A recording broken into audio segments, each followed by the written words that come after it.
Bom, boa noite a todos. Estamos aqui em mais um evento da Adnotare com palestras muito interessantes.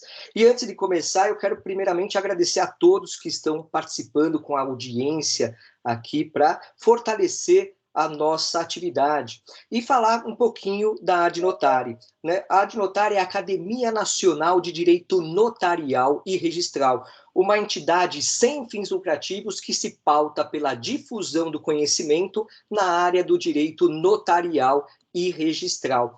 E faz com que isso gere compartilhamento de informações em prol da sociedade, fazendo com que haja realmente o agregamento de profissionais de diferentes áreas relacionadas aos registros públicos em geral, em especial os advogados, para que haja realmente o aperfeiçoamento das atividades extrajudiciais com vistas a melhorar a qualidade dos serviços prestados e disponíveis. Além desses encontros mensais que a própria Adnotare promove, nós também temos materiais técnicos que são difundidos para todos os associados, doutrinários e jurisprudenciais, que também são promovidos por meio de livros e revistas. Aliás, a participação na Adnotare é muito interessante porque também temos grupos temáticos de discussões, além de nossas reuniões em que são debatidos temas interessantíssimos. Também nosso grupo de WhatsApp, que faz com que a gente tenha um grande apelo de compartilhamento de conhecimento dos mais variados profissionais. Então, eu convido você a fazer parte da Adnotare. Entre no site adnotare.org.br. E hoje, nesse nosso ciclo de palestras, nós vamos receber a doutora advogada Georgia Rossato, que vai falar sobre um tema muito interessante que poucos têm o domínio, até por conta das recentes alterações. Ela vai falar sobre os impactos das alterações da lei de falência nos leilões judiciais. Nós temos que, no dia 24 de dezembro de 2020, bem no finalzinho do ano passado, nós tivemos a edição de uma lei, a Lei 14.112, que alterou substancialmente a Lei de Falências e Recuperações Judiciais, a Lei 11.101 de 2005. E dentre os diversos impactos que esta lei promoveu na lei falimentar, a mudança profunda também ocorrida na sistemática da realização dos leilões, com vistas a promover a arrecadação de fundos, o produto dessa arrecadação ser revertido para os credores da massa falida. Então, é um tema muito interessante que propicia ao advogado, à advogada, um ramo interessante de atuação. Então, quem vai falar para nós sobre isso é a doutora Georgia Rossato, e eu vou falar sobre o currículo dela. Ela é formada pela UniFMU, pós-graduada em Direito Civil e Processo Civil pela Universidade Salesiana. Ela tem também o MBA em Direito Imobiliário pela Faculdade Legale, pós-graduanda em Direito Empresarial, especialista em estruturar negócios no segmento de estresse, bem como ela é membro da Comissão de Leilões Judiciais e Extrajudiciais da OAB, subseção Jabaquara, além de ser sócia fundadora da Adnotare e autora de diversos artigos jurídicos. E aí, então, claro, sem mais delongas, eu vou passar a palavra para a doutora Georgia Rossato para promover essa brilhante palestra. Com você a palavra, doutora. Boa noite, gente. Boa noite a todos. Eu agradeço por todos estarem aqui comigo hoje para um bate-papo, né? Porque, como a gente já estava conversando de forma anterior, teve muitas mudanças na legislação em relação à falência em si, à recuperação. Então, nós vamos precisar de vários dias para poder falar sobre isso, tudo. Mas nós vamos tentar focar só na parte hoje da parte da modificações dos leilões judiciais, tá? Por que é tão importante para todos? Porque não importa a área em si que você vai militar, em algum momento você pode cair como credora daquela falência. Então, é legal saber os procedimentos, até como vai ser como o colega tem que se posicionar no processo falimentar. Eu vou colocar alguns slides para vocês, vocês só me confirmam, por favor, se tiver para vocês aí, tá bom? Aliás, doutora Jorge, eu vou aproveitar, enquanto a doutora coloca o slide, para convocar todos que estão aqui nessa audiência para que promovam suas questões, suas observações por meio do chat, que nós vamos também, ao longo da palestra, fazendo com que a doutora Jorge seja provocada sobre as inquietações de todos. E é muito importante essa participação. Por favor, doutora. É isso aí, me perguntem, tá? Eu não sou aquela pessoa que gosta só de ficar falando, adoro que venham conversar comigo, tá? Na verdade, acho que é isso que faz realmente um evento de sucesso, é quando a gente tem a participação de todos, tá? Mas vamos lá, dá para aparecer o material? Tá claro aí? Está sim. Tá bom. Então, tudo bem, vamos lá. Vamos começar a falar da falência em si. O que eu falo sempre? Gente, a falência, de uma forma mais simples, ela seria uma execução coletiva, tá? Só que por que eu falo que ela é uma execução concursal e não só coletiva? Porque ela tem que estar o quê? Paritária. Ela dá tratamento igualitário para todos aqueles credores daquela classe, tá? Então, por isso que é uma execução coletiva, só que ela é concursal de forma paritária. Diferentemente de uma execução individual, que aí cada um faz por si e recebe de acordo com aquele advogado seja mais diligente do que o outro. Já na falência, aquela classe em si, ela recebe de acordo com todos os credores que são de acordo com sua ordem de preferência, tá? Então, ela afasta a execução individual. Eu não coloquei todos os artigos de lei, mas esse artigo em si, eu falo que ela traz a verdadeira essência da falência, tá? Que é o artigo 75. O que ela fala em si? Ela fala da preservação da empresa. O que ele quer dizer com a preservação da empresa? É dar continuidade para aquele ato. É de suma importância eu trazer um outro empresário para aquela empresa e dar continuidade nela. Então, eu vou fazer o quê? Com que aqueles funcionários continuem naquela localidade, com que aqueles bens continuam ali, ajudando, auxiliando a sociedade como um todo, né? E não se perdendo tudo aquilo que foi construído pelo antigo falido, vamos colocar dessa forma, tá? Então, por isso que a gente fala da preservação da empresa. A outra coisa que eles falam é da maximização dos ativos. Com a modificação da legislação, ele dá muito valor ao empreendedorismo. Por que eu falo empreendedorismo? É muito difícil ser empresário no Brasil. Então, não é porque a pessoa faliu, quer dizer que ela não pode dar continuidade e voltar para o mercado, né? Então, eles falam o seguinte, olha, você faliu, mas se você realmente ajudou nesse processo falimentar, você não fez nenhum crime falimentar, você vai conseguir retomar as atividades logo, assim que decorrer o prazo, mesmo que essa falência não tenha finalizado, mas decorreu o prazo de 3 anos, você pode voltar. A gente chama isso do flash start, que é muito comum nos Estados Unidos. O Brasil está tentando trazer essa ideia para cá, para não penalizar essas pessoas que realmente fazem que acontece uma falência, porque ninguém tem culpa, né? Acontece. Ser empresário não é fácil, né? E a maximização desses ativos é justamente para isso. Ao invés de eu complicar a vida dele, eu vou auxiliá-lo na venda desses ativos para que ele consiga, quanto antes, pagar todos os credores que estão ali, que ficaram sem receber. Tá bom? O tratamento paritário, o que é isso? Quando a gente fala que é diferente da tratamento igualitário, né? O paritário que eu quero dizer é quando eu coloco todos os credores dentro daquela classe. Então, na falência, quando você vai fazer sua habilitação daquele crédito, você vai separar por trabalhista, você vai separar por garantia real, você vai separar por tributo, quirografário, subordinado. Cada uma dessas pessoas vão ter uma classe. E aí, quando houver o pagamento dessas pessoas, vão receber todas na mesma forma, no mesmo momento. Só que, Georgia, não tem ativo suficiente. Não tem problema. Paga-se em rateio para todos eles. Tudo bem? Então, por isso que eu falo que é um tratamento paritário. E a celeridade? Justamente, a legislação, ela está tentando fazer com que as coisas ocorrem mais rápido. Antigamente, uma falência demorava anos. Eu tenho falência que eu mexo que tem a minha idade, que é de 81. Poxa, aquelas pessoas que estavam trabalhando lá, muitas delas já até faleceram. Quem vai estar recebendo aquilo vai ser os herdeiros. Então, o que o legislador pensou? Vamos tentar trazer celeridade para isso, para que a maioria das pessoas realmente possam receber o quanto antes, tá? Então, eu falo que o artigo 75, ele traz a essência realmente hoje do processo falimentar, tá? Vamos lá. Para que haja, nós vamos dar uma bela pulada, tá, gente, em relação a todos os procedimentos falimentares. Eu vou falar do termo da arrecadação para a gente chegar no processo da realização do ativo.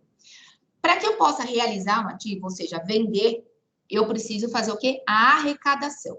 Então, primeiro, o administrador judicial, ele é chamado, na hora que ele faz uma nomeação, ele assina o termo de compromisso. Quando ele assina esse termo de compromisso, inicia-se as atividades dele. Então, é quando ele pode trazer os bens da empresa, do falido e dos seus sócios. E aí ele consegue fazer essa junção desses bens para que possa avaliar e depois fazer a realização, que é a venda em si. Então, ele faz a arrecadação, sai um auto de arrecadação. Nesse auto de arrecadação, o AJ, que é o administrador judicial, ele vai ter que fazer o quê? Um inventário desses bens. O que é esse inventário? Ele vai relatar todos os bens móveis e imóveis relacionados àquela massa, tá? E ele mesmo, por si só, sem precisar da autorização para isso naquele momento, ele pode fazer a avaliação. Veja, então, ele pode fazer a arrecadação. Se for aqui em São Paulo, ele faz por aqui, senão ele pede a carta de precatória, etc. Mas ele, no momento da arrecadação em si, ele pode fazer a avaliação. Não é necessário ter um perito, isso não precisa trazer um custo para a massa. Georgia, mas na prática, ele faz? Difícil. A maioria, realmente, ele pede o prazo suplementar, que são de 30 dias, depois do auto de arrecadação, para que ele possa fazer a avaliação, tá? E aí trazer uma pessoa que seja expert para aquele ato. Principalmente, eles preferem quando é bens móveis, Georgia, mas bens móveis? Por que não seria bem imóvel que teria mais dificuldade? Não, porque é muito difícil você fazer uma avaliação de um item individual. Pensa, o bem imóvel por si só, ele já tem a depreciação daquele bem, né? Então, você imagina, eu ter que fazer, eu, AJ, ter que avaliar um telefone, eu, AJ, ter que ir lá e avaliar uma mesa, porque isso faz parte desses bens, né? Então, normalmente, ele prefere fazer através de um expert. Quando ele vai fazer essa avaliação, seja pelo um auxiliar que ele vai fazer a indicação, ou seja por ele vai ter que fazer a avaliação por bloco. Quando eu quero fazer por bloco, é por tudo que tem na empresa, e depois a avaliação individual de cada item. Por isso que é necessário o inventário.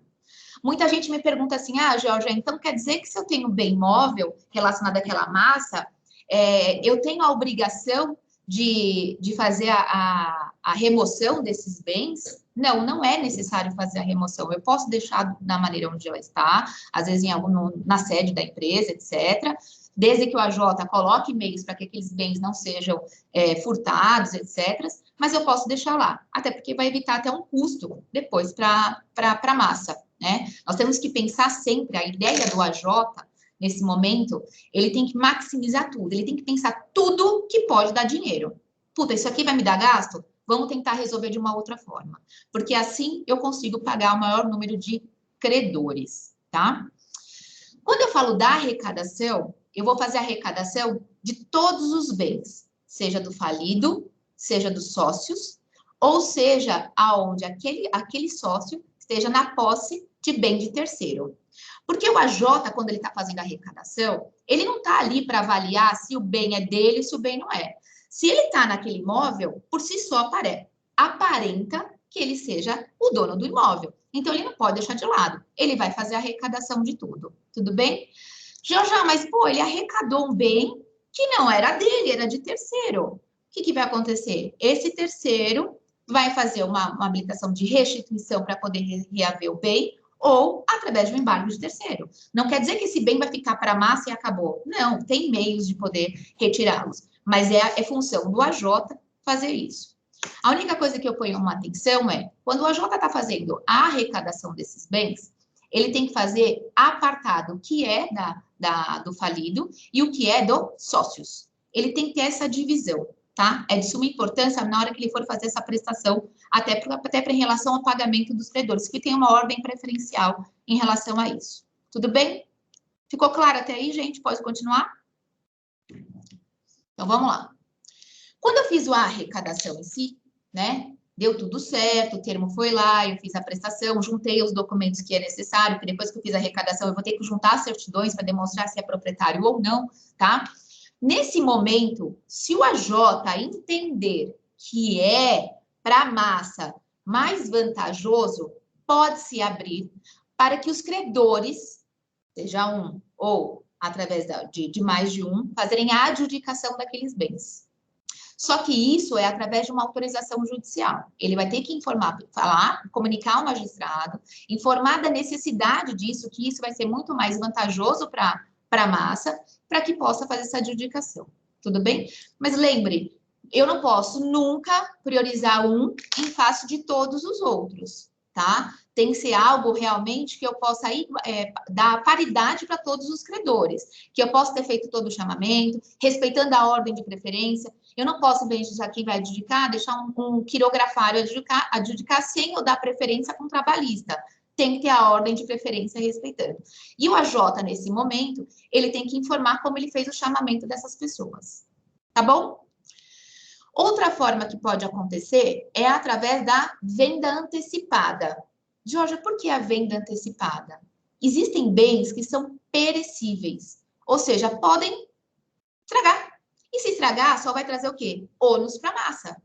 Se vai trazer ônus para a massa, eu não tenho como esperar todo aquele prazo para depois fazer o leilão. Não, eu já peço agora para o magistrado fazer essa venda antecipada e aí ele me autorizando, eu posso dar sequência. Lembrando que essa venda antecipada, ela não tem na legislação a forma. Eu posso seguir qualquer uma, que hoje nós vamos conversar lá na frente. Então, pode ser por leilão, pode ser através do PCO, pode ser através de outras modalidades. A única forma é, eu tenho que pedir para o magistrado tem que me autorizar, e eu tenho que fazer o quê? Dar ampla publicidade e ter o quê? O processo competitivos. Tudo bem? Essa é o básico de qualquer realização de ativos na falência. Só que quando eu faço isso, é de suma importância, porque senão gera nulidade, se eu não fizer a intimação do Ministério Público da Fazenda Pública.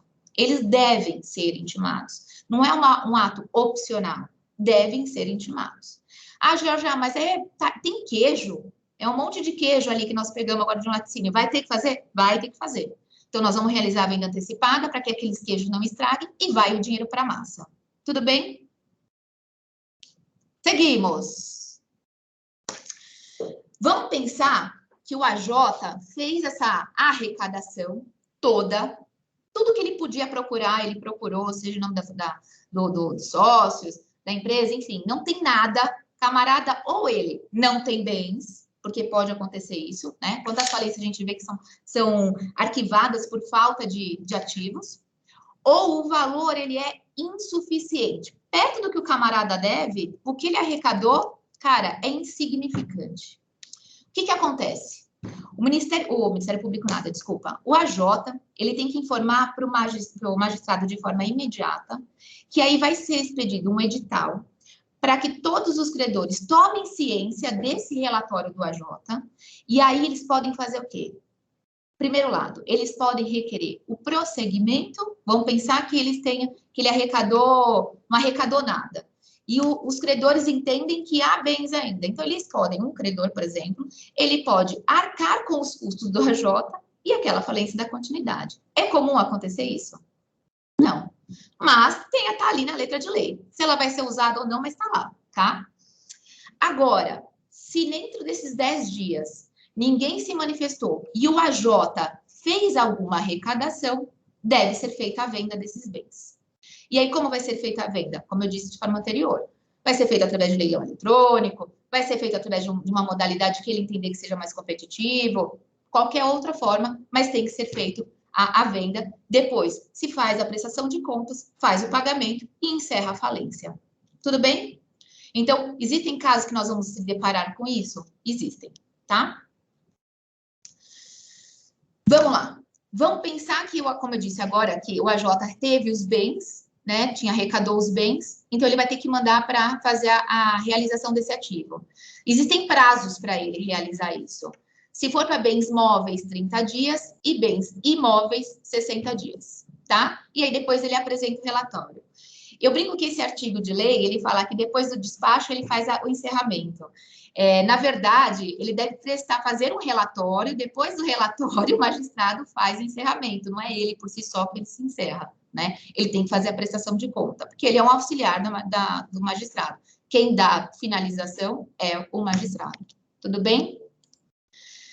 Bom, chegamos na parte mais importante agora do que nós temos que falar. Eu fiz assim, até me inspirei isso na aula do Georges, tá? As nuvens é da sua aula, viu, Georges?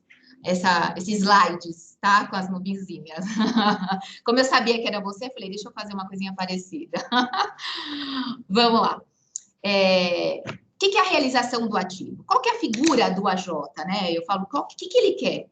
O que ele precisa fazer nessa falência? Primeira coisa, ele tem que apurar ativo do devedor. Todos os ativos dele. Coloca numa manga. Na outra manga, ele vai apurar todos os passivos do devedor. Então, veja, eu já tenho o quanto eu tenho e para quem eu devo. Quando ele sabe disso tudo, ele tem que fazer assim, peraí, esses bens que eu consegui ter, eu vou ter que fazer o quê? Eu não tenho como dar tijolo para algum credor, porque eu tenho que tratar todos de forma paritária. Então, o que eu faço? Eu faço a venda, a realização desse ativo.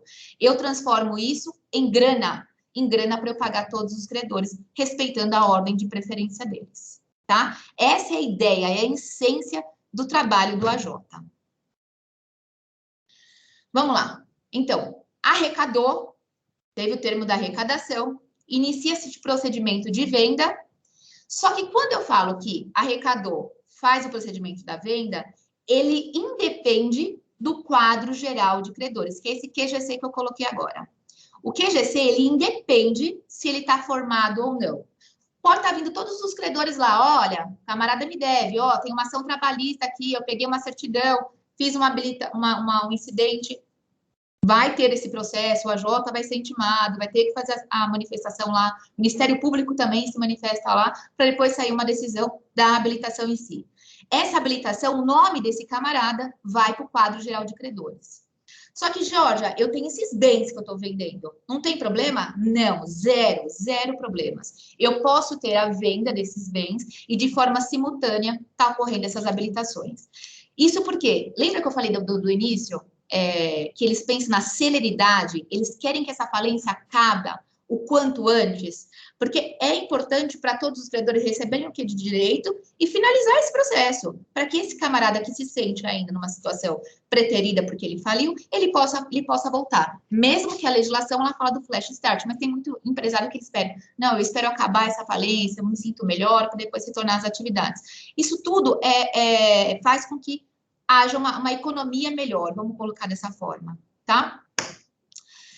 Quando eu falo da realização desse ativo, eu não sei se eu falei, mas eu vou falar, tá? O prazo entre a arrecadação e a venda são de 180 dias. O AJ ele tem esse prazo para fazer a venda. Caso ele não consiga fazer nesse prazo de 180 dias, ele tem que comunicar ao magistrado as suas razões que impediram dele fazer essa realização, para fazer com que a falência andasse. E, obviamente, não vai ter penalidade em relação a isso, desde que ele faça os esclarecimentos necessários. Agora, se o AJ, por si só, ele não faz nenhum esclarecimento, é óbvio que ele vai ter a penalidade, ele pode ser, inclusive, substituído por um outro auxiliar, tá? Vamos lá. Quando eu vou falar em alienação desses bens, lembra que eu falei que eles pensam em fazer o que? A preservação da empresa, da continuidade? Então, é muito melhor realizar a alienação por bloco. O que quer dizer por bloco? Por tudo que tem na empresa. Então, é a filial, é os materiais, é os insumos, é a matriz, é tudo. Tudo. Bloco é tudo. Tudo que é daquela massa falida.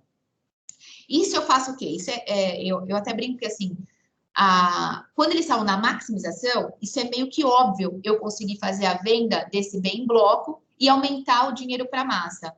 Veja, se eu estou fazendo a venda de tudo, você concorda que eu estou vendendo toda a inteligência daquele segmento? Eu estou fazendo a venda dos insumos, do material, do fundo. Eu vou fazer com que haja um maior ativo e eu possa trazer para a massa e pagar o maior número de credores. Diferentemente, se eu fizer um lote que só vai vender cadeiras. Diferentemente de um lote que eu vou vender só os carros. tá? Então, eu vou trazer mais recurso com mais agilidade e que vai valer muito mais do que um item individual, tá? Então, se eu não fizer a alienação em bloco, se eu não conseguir realizar esse ativo no bloco, no conjunto, aí sim eu posso fazê-la de forma individual. Veja, eu não posso tentar primeiro individual. Eu preciso seguir essa ordem de preferência que o legislador me colocou. Por quê? Porque ele pensa na preservação e na maximização do ativo. O pensamento dele está sempre naquele artigo inicial que eu passei para vocês, tá? Quando eu faço uma arrematação desses bens, o bem ele vem livre de ônus, zero, tá? Não, o arrematante por si só, ele não carrega nada. Pouco importa se é débito de condomínio, vamos pensar que tem um apartamento, pouco importa se tem débito de PTU, nada, o camarada não paga nada quem arremata. E isso é de suma importância, porque se eu levasse qualquer ônus para ele, para o arrematante em si, prejudicaria a venda desses ativos. E também prejudicaria quem? Prejudicaria os credores que estão habilitados. Porque não ia ter tantas pessoas interessadas em fazer arrematação nisso.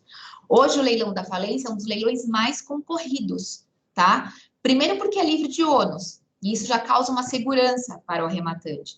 Então, ele paga mais barato, que nós vamos chegar lá, por que ele paga mais barato, tá? Então, isso traz pelo menos pode não pagar mais barato, porque eu já vi disputa chegar até próximo ao valor da avaliação. Mas isso cria uma expectativa para o camarada que está lá querer continuar a disputa, tá?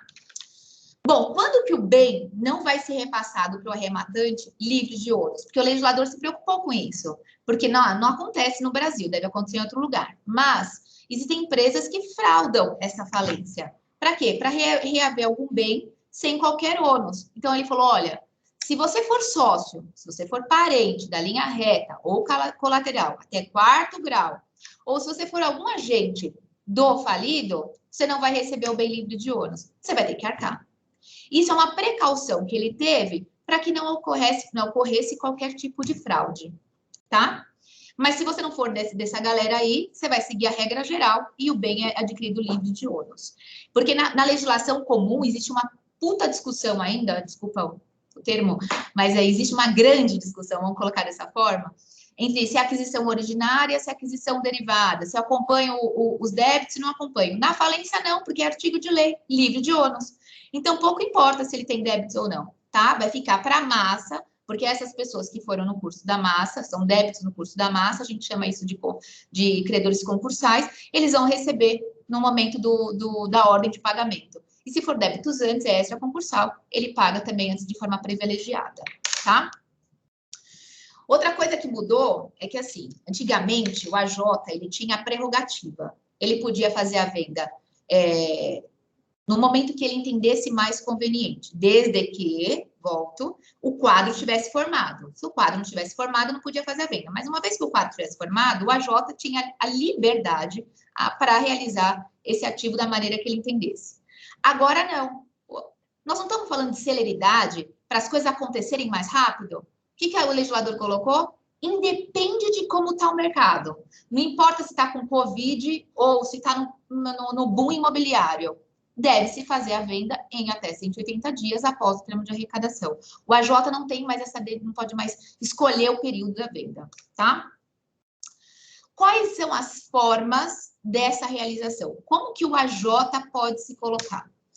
Tanto pode ser feito através de um leilão eletrônico. O leilão eletrônico é padrão. O juiz pode fazer independente de qualquer um, tá? Eu falo que é a regra geral. Mas a gente também pode fazer através do PCO, que é o processo competitivo organizado. Esse PCO depende da autorização do magistrado, e se tiver também comitê de credores, depende também deles, tá bem? Se não for através do PCO, pode ser qualquer outra modalidade, sem ser o PCO e o leilão, para que faça a venda disso. É uma modalidade atípica, vamos colocar dessa forma, tá? E essa modalidade atípica também depende de autorização judicial. O que é o leilão eletrônico, então, minha gente? Leilão eletrônico é minha vida, né? Mas eu vou te falar por que é minha vida, principalmente na falência. Vamos primeiro pensar hoje como é na regra geral. Para fazer um leilão, normalmente é primeiro leilão, né? A gente chama de primeira asta, se faz pelo valor da avaliação. e o segundo leilão por valor que o juiz assim entender, ou até 50%. E na falência? Na falência mudou. Olha que coisa linda. O primeiro leilão, que a gente chama primeira chamada, que agora não é mais primeiro leilão, tá? A forma técnica de ser dita é primeira chamada, segunda chamada e terceira chamada. Ou seja, nós temos 3 oportunidades para comprar naquele produto. Primeira oportunidade, valor da avaliação. Depois eu vou ter a segunda chamada. Nessa segunda chamada tem que ocorrer 15 dias da primeira chamada. E tem que ser pelo valor de 50% da avaliação. E depois eu vou ter a terceira chamada, que ocorre 15 dias depois da segunda chamada e pode ser feito por qualquer valor. Olha que coisa linda. Geórgia, mas o imóvel é de 1 milhão, eu posso lançar 80 mil? Pode. É qualquer valor. É óbvio que não é porque é qualquer valor, quer dizer que o leiloeiro vai chegar lá, vai dar martelada e falar, você é o proprietário agora desse bem, porque ele não tem essa autonomia. O que ele vai fazer? Ele vai fazer a comunicação desse recebimento de proposta de terceiro leilão, e aí vai depender da homologação do magistrado, oitiva de Ministério Público, manifestação de credores, de AJ, para depois sair a deliberação, se aceita ou não, se é benéfico para a massa ou não. Geórgia, mas espera aí, qual que é a vantagem disso tudo? E o preço vil dos 50%? E aí? Como que fica? Não existe mais preço vil. Então, ninguém pode chegar lá e falar, olha, lindão, você não vai ficar com esse bem? Porque o preço está abaixo. Vamos discutir aqui. Não tem como. Porque é qualquer valor, então desqualificou isso. Mas, em contrapartida, não pode ser ir contra aos interesses da massa. Se eu tenho um passivo extremamente grande, né, de, sei lá, 5 milhões, eu posso vender um imóvel de 1 milhão, que eu posso pelo menos pagar um pouquinho, por 80 mil? Você acha que eu estou fazendo alguma coisa que vai beneficiar essa massa? É isso que a Jota tem que pensar. Pô, é a primeira tentativa, a primeira vez que eu levo para leilão, eu já vou receber nessas formas? Normalmente não está se aceitando um valor muito baixo quando é logo de cara. Mas, em compensação, quando o valor começa por um valor bem abaixo, eu acho que eu já falei isso em outras palestras, eu falo que é intrínseco do ser humano querer ganhar. Leilão é Las Vegas. O cara entra, ele sobe aquela adrenalina, o coração dispara, ele fala, agora esse bem é meu, não vou perder. Por que ele faz isso? Porque é intrínseco nosso querer ganhar o tempo todo. Não é? Pelo menos para mim é assim. Mesmo fazendo até hoje o leilão, eu olho e falo, quero ganhar. Muitas vezes eu paro porque eu fiz a conta e falei, opa, meu investidor não vai ganhar dinheiro. Mas se não, se eu deixar só a minha vontade, o negócio dispara, né? Então, normalmente faz o quê? Com que haja uma concorrência, uma disputa.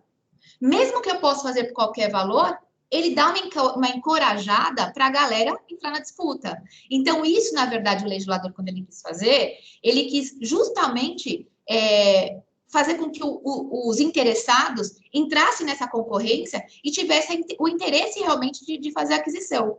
Porque, veja, quando eu falei no início, quem faz a avaliação nem sempre é um expert. Pode o AJ fazer? Pode o AJ fazer. Isso quer dizer que ele vai fazer a arrematação, o valor, né, a avaliação da forma correta? Não, às vezes o valor está muito acima do mercado. Então, eu, investidor, quando eu entro, eu falo, pô, mas esse valor não bate para comprar em leilão. Mas se eu posso colocar por qualquer valor, eu vou seguir até o valor que eu acho justo. Então, isso consegue aumentar a disputa, tá? Aliás, Georgia, se você me permite uma parte. Claro. Em 2019, o Prêmio Nobel de Economia foi justamente para a teoria que foi intitulada de maldição do vencedor.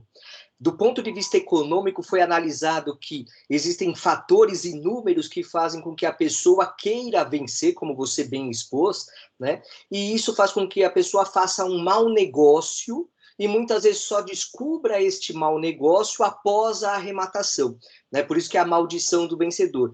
Aí, é claro que você bem orienta seus clientes, né? Aliás, a Geórgia, para quem não a conhece muito, ela é expert na área de advocacia para leilões, né? Orientação, assessoria para arrematantes. E justamente dentro dessa assessoria se tem esse balizar dos valores máximos que são interessantes com relação ao tipo de investidor, né? Se ele quer para uso próprio, se ele quer para locação, se ele quer para venda, e existem cálculos que são feitos para estabelecer qual é o valor mais adequado, o máximo que possa se chegar de forma bem objetiva, porque se for subjetiva mesmo, vai realmente estourar o valor. Aliás, eu como leiloeiro já fiz alguns leilões na nova lei, aliás, eu fiz um dos primeiros leilões com base na nova lei, e realmente teve essa maldição do vencedor, porque partiu do zero o lance inicial e chegou ao valor da avaliação. Alguns lotes até ultrapassaram esse valor.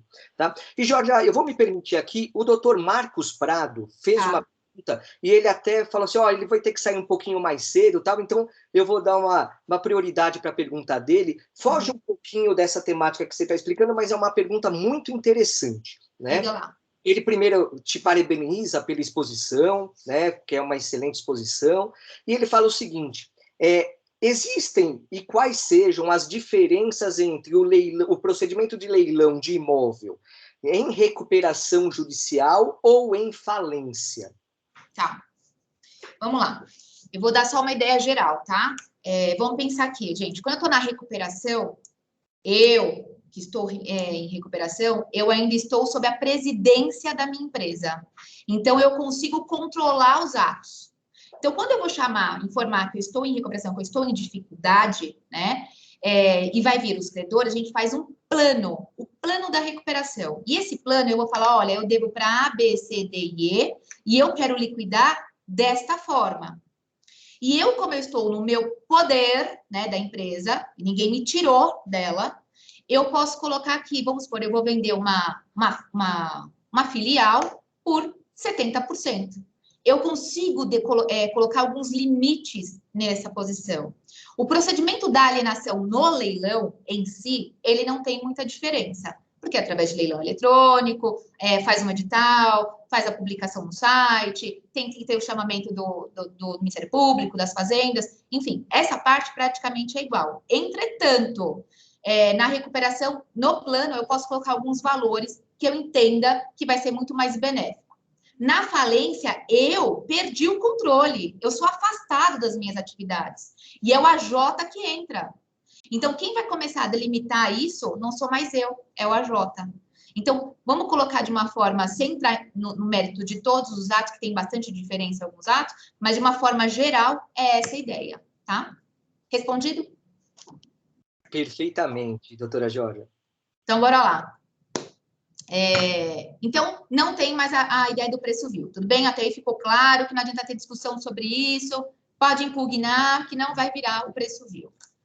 Qual é o procedimento? Jorge, teve o primeiro leilão, se tivesse arrematação, o próprio leiloeiro já faria o auto de arrematação no primeiro. Na primeira chamada, eu já errando, hein? É a primeira chamada. Já na segunda chamada, se tivesse também, ele já faria o auto de arrematação. Mas e na terceira, ele pode já fazer o auto de arrematação? Eu vou te falar que ainda está tendo algumas diferenças entre gestoras, tá? Quando eu falo gestora, é o leiloeiro.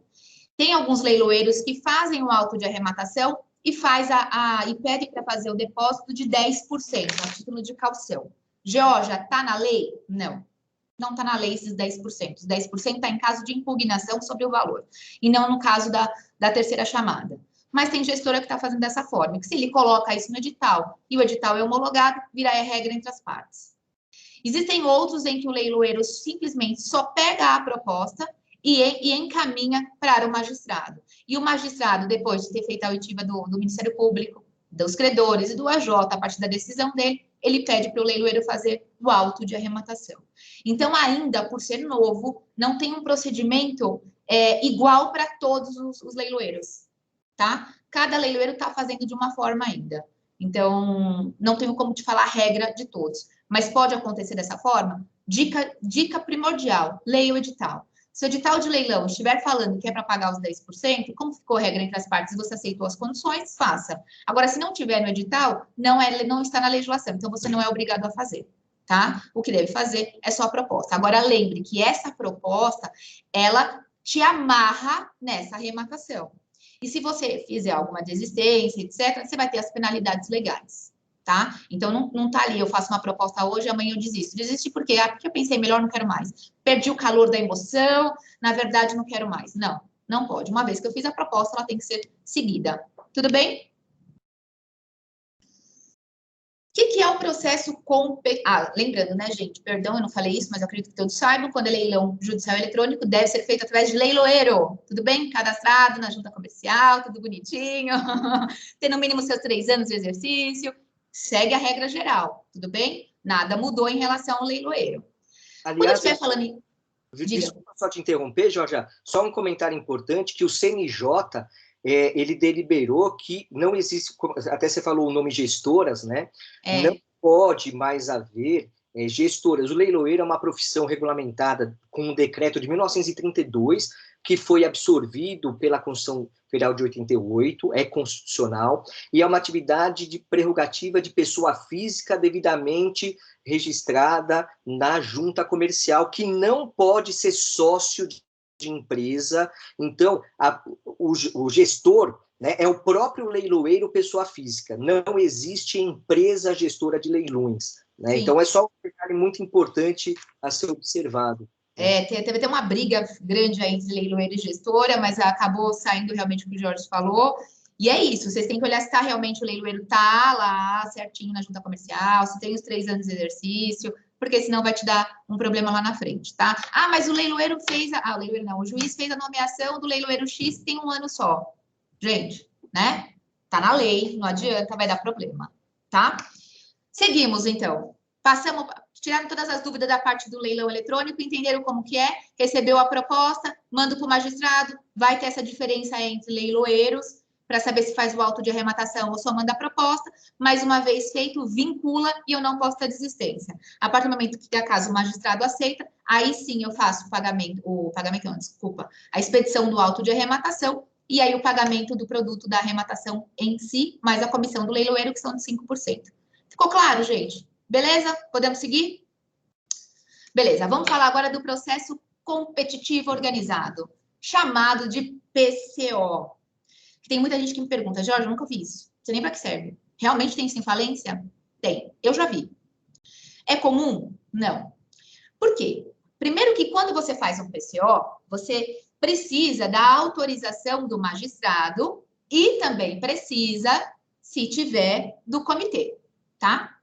Quando eu falo da autorização, o AJ, ele investido naquele momento, ele vai ter que fazer um relatório bem consubstanciado, informando as razões desse procedimento. E nada mais que é parecido com leilão, só que eu posso até fazer um leilão, tá, gente? Só que sem a figura do leiloeiro. Me desculpe, Jorge, mas é isso.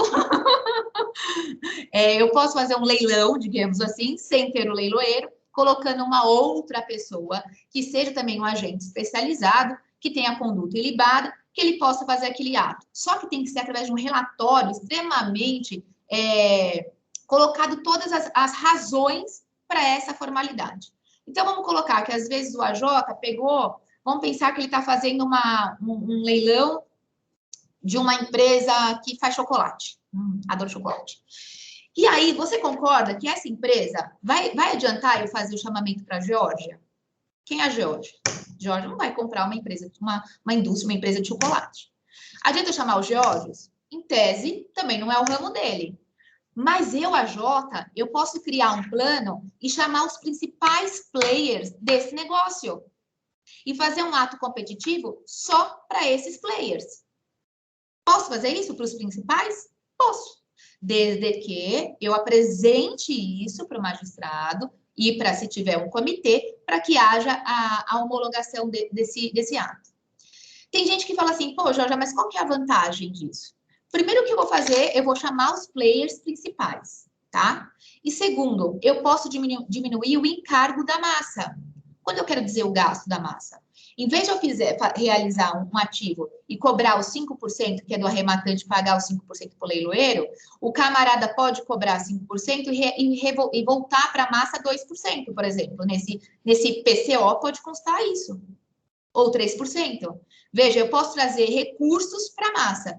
Por isso que existem alguns AJs que estão adotando isso. É comum? Não. O comum da realização do ativo é o leilão eletrônico ainda. Mas como a legislação, essa alteração é recente, pode ser que caia na moda. A gente não sabe como vai ser, tá? Mas eu já vi casos, pelo menos um caso, e não foi aqui em São Paulo, eu vi no Paraná. E aí teve que chamar os principais players, e aí colocaram um monte de forma, não importava só o camarada ter condições financeiras, ele tinha que falar do know-how dele, se ele tinha condições de continuar com a empresa, ele tinha que colocar experiência, enfim, ele teve que colocar diversos fatores, se encaixar para poder participar. E aí, quando o administrador recebeu, ele fez um relatório de quais propostas se encaixavam ou não. E foi bem legal, porque ele colocou assim, vamos por know-how, aí ele pintava os quadradinhos até chegar no máximo. Número de funcionários, ele mostrava quanto que aquela pessoa tinha, tempo de empresa, enfim, ele fez uma comparação entre os players. E, obviamente, que os valores também vão mudar em relação ao leilão. Porque, veja, no leilão eletrônico, eu posso colocar que vai ser de forma parcelada? Posso. Eu posso colocar que vai ser sem garantia? Posso. Agora, nesse PCO, e nesse caso específico, eles colocaram, na época, se eu salvo engano, era 100 milhões, tá? E ele colocou o quê? Que os players que fossem mandar proposta, ele teria que ter o quê? Uma fiança, porque ele poderia pagar até em 32 parcelas, na época, e ele teria que mostrar que ele teria como arcar com isso posteriormente. Então, ele pediu o quê? Uma fiança. E aí, eles pediram uma carta de fiança, não foi qualquer fiança, foi uma carta de fiança. E aí, quem não conseguia se encaixar nisso, ela não conseguia dar sequência na proposta.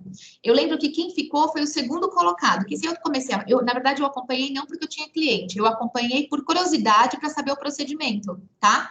E aí, quem entrou, quem venceu, foi o segundo colocado, que o prazo dele era maior do que do primeiro, mas o primeiro ele perdeu, que ele teria condições, por falta da fiança, que ele não encaixou dentro do que a massa queria, tá? Então, foi bem legal esse caso. Eu só acompanhei mesmo por curiosidade, né? Para conhecer a forma que estavam sendo feita, tá? Então, eu acredito que esse procedimento talvez pegue no mercado, mais para coisa grande, sabe? Para segmentos específicos, eu acho que aí vai rolar. Para o geralzão, eu acho que não, que vai continuar o leilão em si, tá? Bom, se eu for fazer realmente PCO, é aquilo que eu falei, tem que ser de forma detalhada, tem que assegurar competição para todos, autorização judicial e, da mesma forma, Ministério Público e as fazendas devem ser intimadas. Veja, não importa a forma que eu vou fazer a realização desse ativo, ela tem que ser intimada, tá bom? Beleza? Posso continuar? Outras modalidades. Ficou até pobrezinho o meu slide, mas por quê? Porque qualquer coisa pode ser, né? É uma modalidade atípica. Então, vamos pensar, eu posso fazer um pregão? Pode. Eu posso fazer recebimento de envelopes lacrados? Pode. É qualquer outra modalidade que eu não esteja falando dessas formas, que seja leilão e o procedimento organizado, que pode ser feito esse tipo de expropriação. Mas lembrando, deve ter o quê? Ministério Público e Fazenda. Então, volto a dizer, não importa como seja a realização desse ativo. Essas três figurinhas vão estar sempre, eu falo que é em todo ato, tá bom? Beleza? Bom, eu arrematei, né? O imóvel é meu. Ganhei pelo menos eu tenho uma expectativa. Ele pode não ser meu ainda, mas eu tenho uma expectativa que vai ser meu. Eu já posso ficar tranquilo? Não. Cabe ainda a impugnação. É diferente do processo comum. No processo comum, eu tenho prazo de 10 dias, a partir do momento do auto de arrematação, que o juiz assinou, e ele tem o prazo de 10 dias para fazer a sua impugnação. Na falência, o que mudou? Gente, é 48 horas. Rápido, né? Então, só que assim, não é 48 horas da assinatura, não é nada. É da finalização do leilão. Então, é muito rápido. Então, assim, as chances do camarada perder esse prazo vai ser grande agora. Eu acho que vai dar trabalho no mercado aí, viu, para defender esse povo. Porque as pessoas normalmente, elas, né, eu falo que assim, os devedores deixam tudo para a última hora, né? Acho que nunca acontece nada. E quando aconteceu, perdeu, ele sai correndo atrás do advogado. E aí o camarada vai ter só 2 dias, dependendo um dia ou horas, para fazer alguma defesa, quando o bonito vir trazer alguma coisa para os senhores, tá? Então, vai ser bem dinâmico o negócio, vai ser pauleira. Em compensação, nossos honorários podem aumentar de forma expressiva, né? Porque trabalha mais rápido, então também ganha mais rápido. Mas vamos lá. Então, eu vou ter 48 horas para fazer essa impugnação, tá? Depois de 48 horas, o magistrado vai ter que deliberar sobre essa impugnação em até 5 dias. O que é legal nessa impugnação agora? Lembra que eu falei que pode ser feito por qualquer valor? A arrematação? Pode ser feito por qualquer valor. E aí o leiloeiro fez o quê? Ele recebeu a proposta e mandou lá para o camarada, lá para o magistrado. Olha, o juiz, recebi uma proposta de 1 milhão. Aceita? Eu, que estava lá só olhando, lá só bisoiando, o que eu faço? Eu faço uma impugnação relacionada a valores e eu oferto um valor a mais. Então, eu não ponho mais 1 milhão, eu ponho 1.300.000. Posso fazer isso com base nessa impugnação de valores? Falando que está fora do mercado, que eu junto avaliações. Faço uma impugnação bonitinha, demonstrando que esse imóvel vale mais e que vai trazer mais recursos para a massa? Pode? Pode. Só que esse camarada que for fazer essa impugnação, ele vai ter que pagar 10%. Então, ele vai ter que fazer o quê? Ele vai ter que calcionar esses 10%. Não basta ele chegar lá e falar. Ele vai ter que provar que, além da impugnação, ele vai ter que provar que ele tem recursos para tanto. Já chegou 4 impugnações sobre valores. 4. Só vai adiante nessa impugnação a maior. As menores por si só já caem. Tá? Então, se for maior, segue, desde que tenha caução. Se não tiver caução, não adianta que nem vai passar, já vai cair por si só. Agora, se o devedor ou o Ministério Público fez, porque até o Ministério Público pode fazer uma impugnação tá, em relação a valores, etc. Ele também pode. Vamos pensar que o devedor ele faz uma impugnação indevida. Alega qualquer coisa, coloca que a fazenda não foi intimada, vai, que é obrigação. E, na verdade, a fazenda foi. Então, a gente fala que isso é um ato atentório à dignidade da justiça, porque ele está fazendo isso só para ganhar tempo. Não é uma impugnação com fundamento legal. E isso pode ter repercussão tanto para o falido, como para quem está fazendo o ato. Tá bom? Ficou claro até aí, gente? Falei rápido demais? É que eu estou falando rápido demais para poder a gente bater papo depois, tá? Mas se eu estiver falando rápido demais, vocês me chamam que eu paro. Vamos lá. Teve o leilão, arrumou dinheiro para a massa.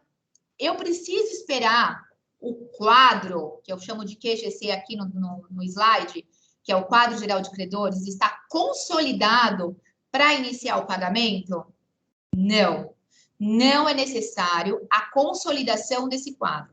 Como não é necessário fazer a realização desse ativo, levar esse bem para leilão com o quadro formado, também não é obrigatório, o quadro está formado, para eu começar o pagamento. Peraí, Georgia, você me confundiu agora.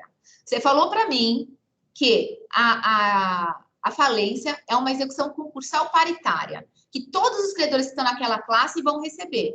Mas se você está falando para mim que eu estou com um quadro provisório, quer dizer que tem habilitações pendentes ali. Se tem habilitações pendentes, pode ser que um daqueles camaradas lá que estão com as habilitações ainda não recebam nesse rateio que vai entrar. E aí? Tá certo isso? Então, eu já te respondo. O AJ, ele sabe quais são as habilitações que estão pendentes ou não, né? Porque, em tese, ele está ali para tomar conta de tudo que está acontecendo. E ele pode fazer o quê? A reserva. Ele faz a reserva dessas habilitações pendentes e aí ele pode iniciar o pagamento. Obviamente que ele vai fazer o pagamento de acordo com a sua classe. Quem é o primeiro que vai receber? Gente, é encargos à massa. Encargos à massa é muito difícil ter coisa fora e ainda de habilitações pendentes, né? O negócio é rápido. Depois disso, é restituição. Então, ele vai fazendo a reserva. Pô, Jorge, mas espera aí.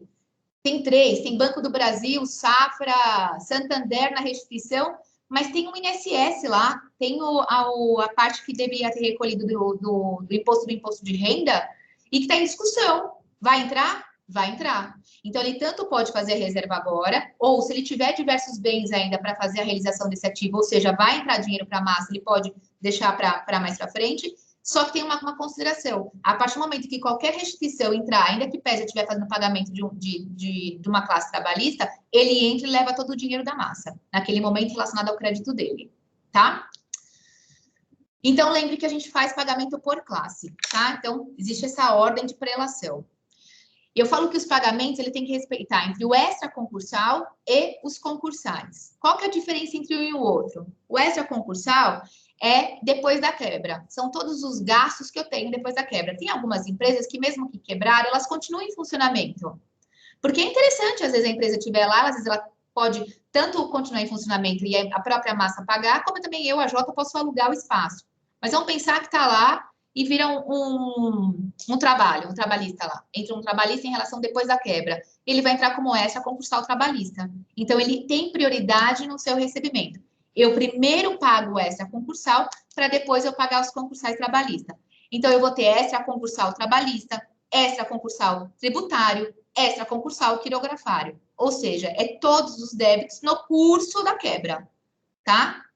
E aí a pessoa vai receber de acordo com a sua ordem.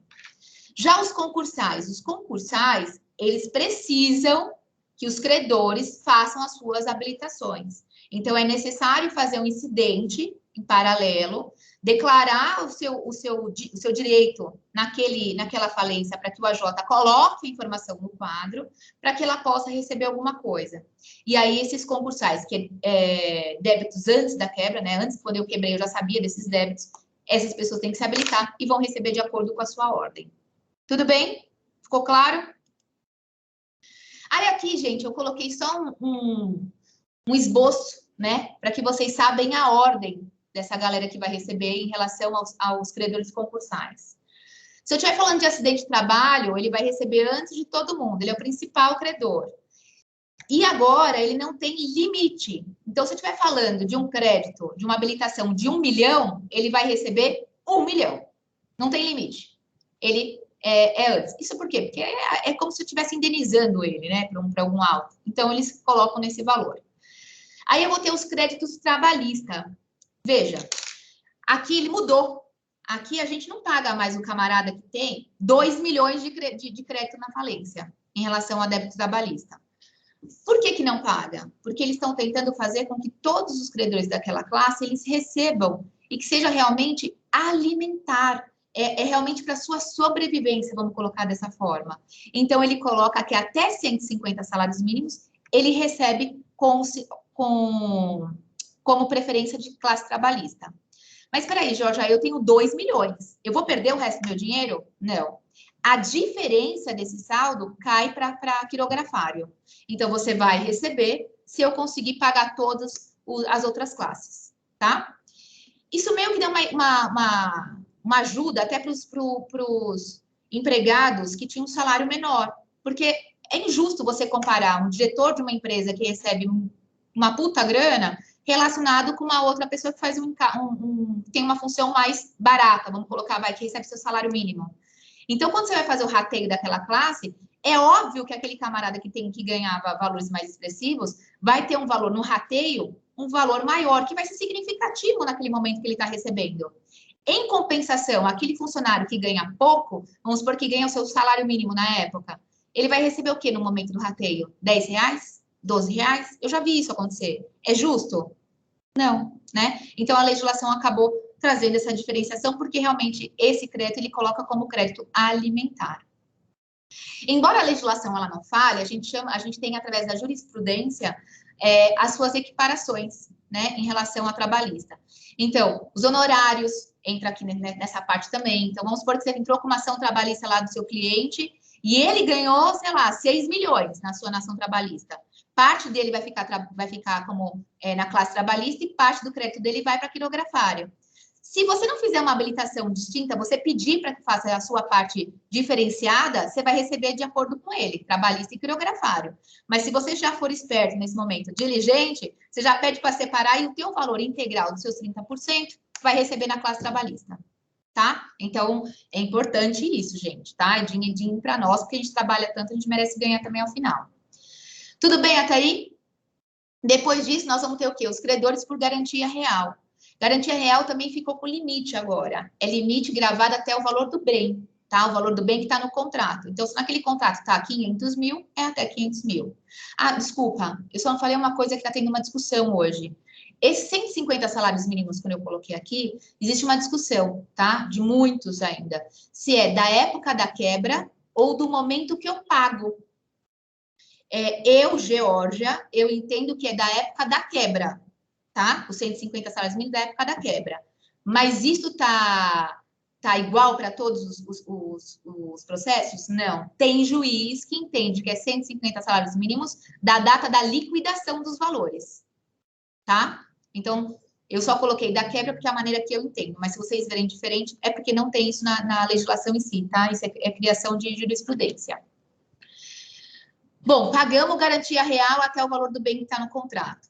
Passou essa classe, aí vem tributos, multas, tudo entra nessa classe. Depois, os tributos, entra quirografários. Quirografários é o geral, é a classe total lá, né? Então, é a classe do mútuo, enfim, é todo que estão aqui, todos os credores. E, por fim, os subordinados. Subordinados é a galera que deve realmente só para que são credores dos sócios, então eles ficam nessa classe. A única coisa que eu tenho para falar, gente, que é importante, lembre que para eu entrar, sair de uma classe e ir para outra, eu tenho que pagar essa classe inteira. Então, ainda que pese eu poder fazer, independente de um quadro consolidado, o garantia real só vai receber se todos da trabalhista receberem ou se tiver sua reserva. Eu não consigo pular a fase. Certo? Tudo bem? E é isso, meu povo, que eu tenho para falar para vocês, algumas mudanças em relação à arrecadação e à venda desse ativo. E depois do pagamento, é isso. Se vocês precisarem de alguma coisa, tiverem dúvida, quiserem falar, quiserem pontuar algum caso de vocês, fico à disposição. Maravilha, doutora Geórgia. Bom, a explanação maravilhosa, né? O seu conhecimento teórico e prático é inegável, né? Aliás, é muito interessante, e eu vejo isso muito como leiloeiro, a deficiência de muitos advogados que se enveredam pela área dos leilões, né? Esse conhecimento específico da área é muito importante e a doutora não vai me deixar mentir sozinho aqui, é uma área extremamente lucrativa para a advocacia, né? Até porque, como são poucos advogados, advogadas que conhecem efetivamente esse ramo dos leilões, isso faz com que os clientes estejam aí, os investidores, eles têm ânsia por um conhecimento que o advogado, a advogada especializada na área de leilões vai poder prestar assessoria adequada, segura, para que todos os riscos que possam existir dentro dos leilões sejam minimizados. E é claro que a lei de falências, ela propicia uma grande proteção para o arrematante, né? Tirando aquelas exceções de pessoas próximas ao falido, que realmente não vão ter essa proteção com relação à isenção dos débitos que incidem sobre os bens arrematados, os demais terceiros, eles têm uma proteção gigantesca, o que torna muito vantajoso, obviamente, esta oportunidade de leilão no processo falimentar. Então, eu queria realmente abrir a oportunidade para que todos que estejam aí na nossa palestra possam fazer perguntas para a doutora Geórgia, né, aproveitar esse momento que é ímpar, né, o momento em que a doutora Geórgia está aqui com a experiência, o conhecimento dela para poder difundir e compartilhar com todos nós aqui, que é muito importante. É claro que vocês também vão poder fazer perguntas, tal, diretamente para a doutora Geórgia também após a palestra, né, doutora? Aqui por meio das redes sociais, mas eu já quero também aproveitar e convocar todos realmente para fazerem parte da Adnotari, né? Aliás, agradecer muito a presidência do nosso querido amigo doutor Marcos Kikunaga, que faz uma gestão maravilhosa à frente da Adnotari e que fez com que assim crescêssemos exponencialmente nos últimos tempos com ações que valorizam o conhecimento e o compartilhamento. Aliás, esse ciclo de palestras que nós temos semanalmente, já anuncio aqui que na próxima semana, dia 23 de setembro, na próxima quinta, às 19 horas, teremos a palestra da doutora Tatiana Dutra Escosato, que vai falar sobre uso capião extrajudicial. Então, olha só, um tema super em voga, um tema importantíssimo que desafoca o judiciário e o advogado que também é especialista nessa área consegue realmente desentranhar vários nós para a solução de uma das principais gargalos que existe, que é a regularização fundiária, né? A regularização da propriedade de bem imóvel, que muitas vezes a solução é pela uso capião, né? E é claro que a doutora Geórgia trouxe uma forma muito interessante de aquisição de propriedade, quer seja de bens móveis, quer seja de bens imóveis, voltado aí para a realização dos leilões. Queria agradecer muito, doutora Georgia, a sua participação, né, como cofundadora da Adnotari, né, que é uma entidade que já está realmente fazendo parte da sociedade jurídica como um todo, né, com obras, com revistas, até a sua participação já em revistas, com artigos específicos sobre leilões também. Muito importante convocar a todos www.adnotari.org.br. Vale a pena participar, vale a pena ter conhecimento agregado, dúvidas, e todos nós crescemos quando discutimos, né, doutora Georgia? É isso aí, é sempre bom, nós estamos aqui para aprender, né? Falo que todo dia a gente aprende alguma coisa, e no momento de troca de informações é isso, a gente acaba se tornando algo com mais conhecimento, com mais propriedade, é de suma importância. Então, participar dessas palestras, eu falo que é um curso grátis para todos nós. Com certeza. Então, mais uma vez, eu agradeço a doutora Georgia Rosato por ter participado aqui conosco, e eu vou declarar encerrada essa nossa palestra hoje sobre os impactos dos leilões na lei falimentar, com base nas alterações promovidas pela Lei 14.112. Muito obrigado a todos que estiveram presentes, e não percam as próximas palestras da Adnotari. Abraço. Tchau, tchau. Tchau, tchau.